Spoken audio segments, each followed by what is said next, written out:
สวัสดีค่ะยินดีต้อนรับท่านผู้ชมทุกท่านเข้าสู่รายการเบิงแล้วรวยซีหาหัวข่าวพี่น้องค่ะมาพบมาพอกันกับในช่วงแรกของมือวันที่7เดือนมิถุนายนค่ะปีพุทธศักราช2568นะคะพี่น้องค่ะมื้อนี้ค่ะแอดผ้าพ่อแม่พี่น้องบ้านเฮาสุขุสุขนะคะมาติดตามรับชมรับฟังแนวทางนะคะ จากปูบ่มีวัดค่ะพ่อแม่พี่น้องคะเอาแนวทางนะคะแรกนี้ของปูบ่มีวัดค่ะสิได้มาเป็นตัวใดพ่อแม่พี่น้องมาติดตามรับชมรับฟังคลิปนี้พร้อมๆกันค่ะปูคะเจริญพรเจริญธรรมเจริญโชคเด้อคุณโยมค่ะพอดีปูกะบ่ได้นิ่งดูได้ที่ลงคลิปไปค่ะจากมีผู้เบิ่งบ่เนาะ มีอยู่ได้ค่ะปูคะมีอยู่เนาะค่ะฉะนั้นก็มีแนวทางดีๆที่ครูบาอาจารย์เพิ่นได้มาเยี่ยมที่ผู้เพิ่นให้วิธีทำเอาเลขแบบที่ปูให้ไป2อิทธิเลขเดียวกันนั่นนะโอ้ค่ะเพิ่นก็มาแนะนำใหม่ค่ะเพิ่นว่าเฮ็ดแนวใดเพิ่นก็มาเบิ่งวิธีปูเฮ็ดเลยเมื่อคืนนั่งสนทนากันโอ้ยเกือบสอดแจ้งนะค่ะคือบ่ต้องเบิ่งแบบนั้นบ่ต้องเฮ็ดไว้แล้วก็ย่างออกแล้วก็ต้องมาเบิ่งตอนเช้าเพิ่นว่าบ่ต้องให้มันขึ้นมาจังๆเลยค่ะเอาก่อนอื่นธรรมเนียมปูไปพระก่อนเข้าห้องเรียนก่อนค่ะเอาตั้งใจหายใจเข้าลึกๆพุทหายใจออกยาวๆโธพุทโธทำจิตใจให้เบาให้สบายยิ้มแย้มแจ่มใสสวดมนต์กับปูกันอิมินาสการะนะตังพุทธังอภิปูชยามะอิมินาสการะนะตังธัมมังอภิปูชยามะอิมินาสการะนะตังสังฆังอภิปูชยามะอะระหังสัมมาสัมพุทโธภควาพุทธังภควันตังอภิวาเทมิสวากขาโตภควตาธัมโมธัมมังนัมสสามิสุปฏิปันโนภควโตสาวกสังโฆสังฆังนะมามินะโม3จบพร้อมกันนะโมตัสสะภะคะวะโตอะระหะโตสัมมาสัมพุทธัสสะนะโมตัสสะภะคะวะโตอะระหะโตสัมมาสัมพุทธัสสะนะโมตัสสะภะคะวะโตอะระหะโตสัมมาสัมพุทธัสสะทำจิตใจให้สบายเอาหัวขอทำในจักหน่อยมาฟังปูมีวัดเบาก็ให้หัวขอทำก่อนฟังธรรมะจักหน่อยจักสิเรายังกินจิสมุยะธรรมังสัพพันตังนิโรธธรรมันติสิ่งใดสิ่งหนึ่งมีความเกิดขึ้นเป็นธรรมดาสิ่งนั้นล้วนมีความดับไปเป็นธรรมดาการสร้างกุศลภายในสำรวมตนด้วยพูดดีคิดดีทำดีเสมอสร้างบุญกุศลภายนอกเป็นปัจจัยส่งเสริมคือทรัพย์ธรรมะเป็นท่านก็เฮ็ดได้ทุกโอกาสฉะนั้นผู้ที่สำเร็จมีอายุยืนวรรณะผ่องใสมียศมีทรัพย์เฮาทั้งหลายต้องลงมือปฏิบัติอย่างถูกต้องเจริญธรรมค่ะสั้นๆ เพิ่นก็มาถามเนาะครูบาอาจารย์เพิ่นมาเบิ่งนำเพิ่นว่าเฮ็ดแนวใดก็เลยเฮ็ดให้เพิ่นเบิ่งเพิ่นก็ว่าเฮ็ดตั้งคู่นำอยู่บ่เฮ็ดหยังก็มีดอกไม้ทุกเทียนโอ้ยผมสิไปหาอยู่ไสผมก็มีแต่นี่ผ้าขาวกับผ้าขาวเก่าๆอยู่นี่เพิ่นว่าต้องเอาผ้าขาวใหม่เลยว่าไม่คือแค่กองเลยอุ้ยเฮ็ดจังได๋ดอกบัดนี้ปู่ก็เลยตั้งใจมีหยังอีกแน่ปู่เลยถามปู่สิลองเบิ่งให้มันคักๆเพิ่นว่าต้องมีการตั้งคู่นำค่ะตั้งคู่เป็นเงินเพิ่นว่าปู่ก็เลยว่าจักบาทล่ะอาจารย์ 3,999 ว้ายขึ้นสิหลายจ้ะก็เลยว่าสิหลายแท้หลายก็บ่เป็นหยังจังได๋ก็มันสินำมาหลายๆปู่ก็เลยตั้งใจเอาจังได๋ดีวะก็เลยลงไปเบิ่งหม่องป่าย่างเพิ่นโยมมาแล้วบ่ว่าก็เลยบอกโยมว่าไปบอกผู้ใหญ่บ้านเพิ่นเบิ่งไอ้รวบรวมเมื่อวานนะค่ะรวบรวมปัจจัยมาสิให้โชคลาภนี่พอดีพระอาจารย์เพิ่นว่าให้ตั้งคู่ก่อน แล้วก็จัดดอกไม้ถูกเทียนคันหาคันแปดเฮ็ดดีๆเพิ่นเฮ็ดให้มาเบิ่งเฮาเฮ็ดนะว่ามันถูกต้องบ่ค่ะบัดนี้ก็ปูไปหาเพิ่นตอนประมาณเที่ยงเนาะก็ให้โยมเพิ่นขึ้นลงไปจากใดหรือบ่ได้ดอกบัดนี้ตอนแรกเพิ่นขึ้นมาเพิ่นไปร่วมกับพี่น้องปองปายเพิ่นสำหรับเพิ่นมาทำบุญกับพระทางกัมพูชานำนั่นล่ะค่ะมาได้มา 4,000 บาทโอ้คันเว้าเรื่องหวยนี่จะแม่นทำบุญดีเนาะว่ะเพิ่นก็อยากมีโชคเนาะเอามาให้ปู่ปั๊บปู่ก็รับประกันว่าเงินจำนวนนี้โยมบ่ต้องห่วงดอกเดี๋ยวหลวงปู่สิรับผิดชอบเองเพราะตอนนี้ปู่บ่มีที่จริงปู่ก็อยากเฮ็ดให้มันเบิ่งว่ามันสิเป็นจังได๋นะค่ะบัดนี้ปู่ก็เลยทอดออกบาทนึงมันเหลืออยู่ในหันเพิ่นก็หาพานกับต้องพานใหม่อีกผู้ที่โยมเพิ่นเอาดอกไม้หยังมาให้นำนะเพราะว่ากับโยมมาค่ะผ้าขาวใหม่นำเพิ่นก็ไปเอาอยู่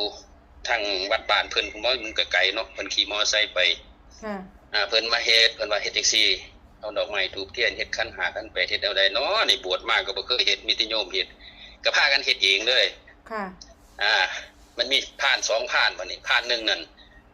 ใส่ผ้าขาวแล้วก็เอาพระที่เพิ่นที่เฮามีในตัวเฮานี่แหละของปู่เองวางไว้ใต้ปึ๊บก็พานนึงนี่มีดอกไม้ธูปเทียนแล้วก็เงิน 3,999 วางแล้วก็ให้วิชาที่สวดแหละให้ปู่สวดตอนเที่ยงคืนนั่นแหละเมื่อคืนปู่ก็เฮ็ดตามเพิ่นนั่นแหละมันสิขึ้นมาแบบเห็นตอนนั้นเลยนะค่ะเพิ่นก็นั่งเบิ่งอีกมุมนึงปู่ก็สวดไปเรื่อยๆปู่ก็มันแม่นบ่เนาะถึกตัวบ่เนาะคิดในใจปู่ก็สวดไปดดเติบปู่ก็เสียงตาเบิ่งเพิ่นว่าบ่ต้องกังวลหยังเฮ็ดจิตใจให้เบาให้สบายแล้วก็สวดไปในคาถานั่นแหละมันสิขึ้นมาอีดีค่ะปู่ก็เลยเด็ดขาดเลยตั้งใจไว้คิดฮอด FC ที่ได้เบิ่งช่องเบิ่งแล้วรวยนำก็ขอให้เพิ่นได้มีโชคมีลาภคิดไปนำแล้วก็สวดประมาณเกือบชั่วโมงอีดีได้จนขานี่อุ้ยสั่นดึกๆๆค่ะวันนี้พอแล้วเพิ่นว่าหลวงพี่เพิ่นเอิ้นปู่หลวงพี่บ่เพิ่นเฒ่าแล้วเพิ่นว่าปู่บ่ทันเฒ่าว่าซั่นว่าลืมตาได้แล้วลืมตาเห็นอีดีโยมขึ้นมาอีดี3โตขึ้นมา3โตอย่างเดียวเลย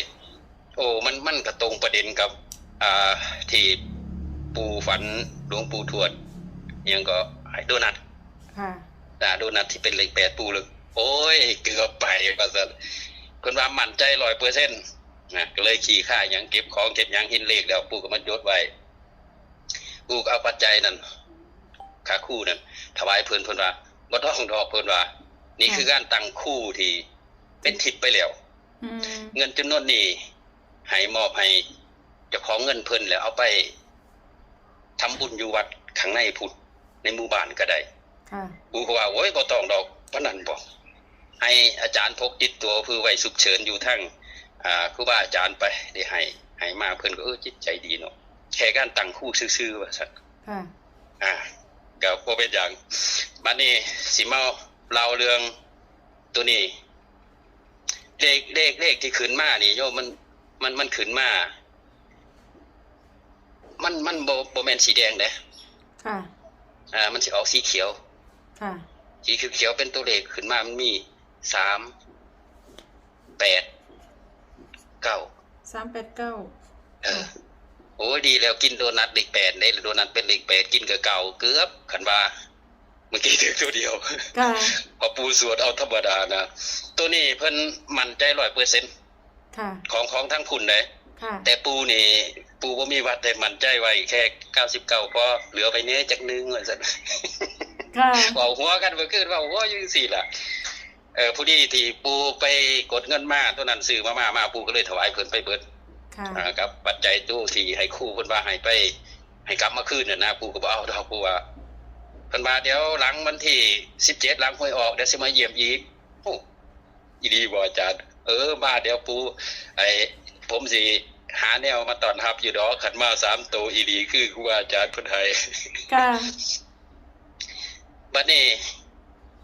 คุยกันไปเพราะว่าบ่ได้นอนเนาะเป็นหยังจังปูอยากติดต่อไปทางช่องปูส่งเพิ่นแล้วเพิ่นกลับไปประมาณ 3:00 น 3 โมงพอดีเพิ่นกลับปุ๊บปูก็จงไว้มาฮ้อนนึงปูก็มา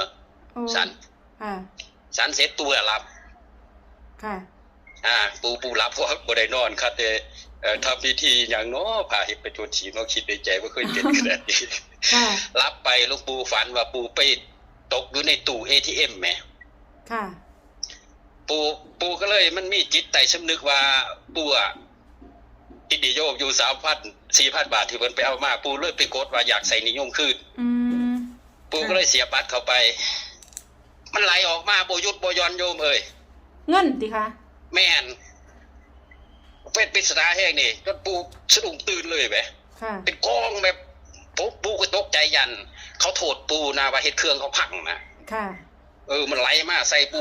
จะได้มันสิหยุดแล้วบัดนี้สิมเอาแค่ 4,000 บาทได้นี่คือไหลบ่เศร้ามีแต่แบ่งค์พันเลยได้ ค่ะ ไหลลุกๆๆๆๆๆก็เครื่องก็พังแล้วสะดุ้งเลยบัดนี้ ค่ะ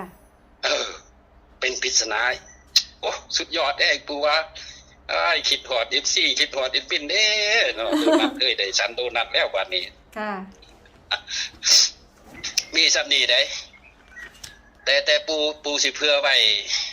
เลขบัญชีปูนำลงท้ายด้วย51ไว้นำเด้อ หาหนึ่งวัติค่ะ โยมแหละฮู้อยู่ดอกเนาะเลขบัญชีปู ค่ะ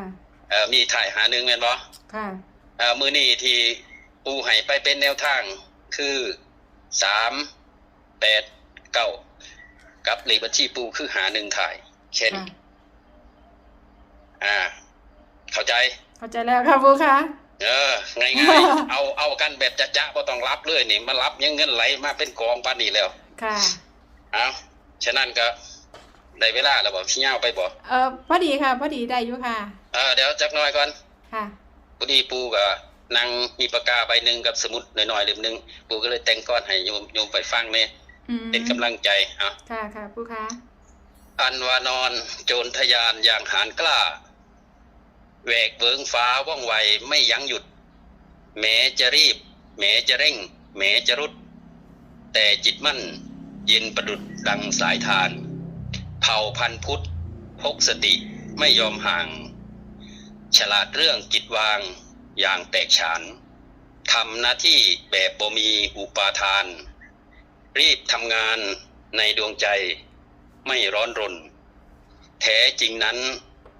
ทานศีลภาวนา มุ่งบ่มเพาะปัญญาใช่ฝันหวานมุ่งฝึกหัดพัฒนาปัญญายาณมุ่งประหารอวิชชาพบวิชาเด้อโยมเอ้ยจบ ขอบคุณค่ะปูค่ะ จบก้อนแล้วแผ่เมตตาหน่อยนึง ค่ะ บ่แผ่เมตตาแบบเก่าเอาแบบนี้นะ ค่ะ ข้าพเจ้าทั้งหลาย ข้าพเจ้าทั้งหลาย ขอตั้งจิตอุทิศผล ขอตั้งจิตอุทิศผล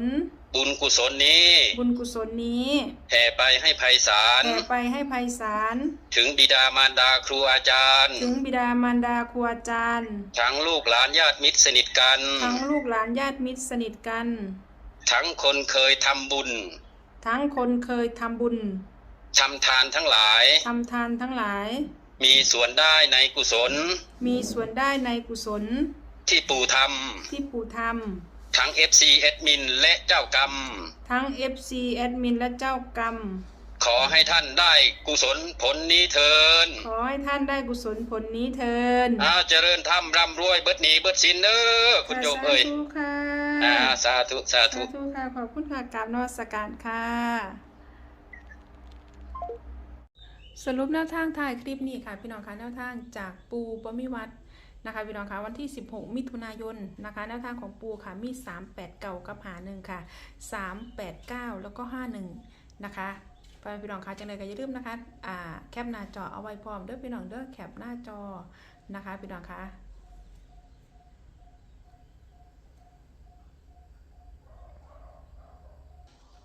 นะคะก็มีประมาณนี้ค่ะสำหรับแนวทางจากปูบ่มีวัดค่ะอย่าลืมนำไปพิจารณาเบิ่งค่ะพี่น้องทางช่องนำเสนอเพื่อเป็นแนวทางนะคะโปรดใช้วิจารณญาณในการรับชมรับฟังค่ะเป็นความเชื่อส่วนบุคคลเนาะค่ะพี่น้องเนาะขอบคุณ ไปพี่น้องมาเล่าสุขุสุขคนค่ะสำหรับการรับชมรับฟังนะคะและก็ต้องขอขอบคุณขอบคุณสำหรับข้อมูลในคลิปนี้ค่ะขอขอบคุณขอบคุณแนวทางจากปูบ่มีวัดค่ะสำหรับพ่อแม่พี่น้องท่านใดที่เขามาเห็นคลิปนี้เป็นเทื่อแรกค่ะพี่น้องคะถ้าไม่อยากสิพลาดกับแนวทางเด็ดๆแบบนี้นะคะเขามาแล้วก็อย่าลืมนะคะฝากกดติดตามกดไลค์กดแชร์ค่ะกดกระดิ่งแจ้งเตือนทั้งหมดนะคะเพื่อที่จะได้บ่พลาดทุกคลิปทุกข่าวสารแนวทางจากทางรายการนะคะพ่อแม่พี่น้องคะเอาสำหรับคลิปนี้ค่ะแอคซิได้ขอตัวลาพ่อแม่พี่น้องบรรเทาสุขุสุขคนไปก่อนนะคะเอาไว้พอกันไหมก็เป็นในคลิปหน้าค่ะพี่น้องคะสำหรับคลิปนี้สวัสดีค่ะ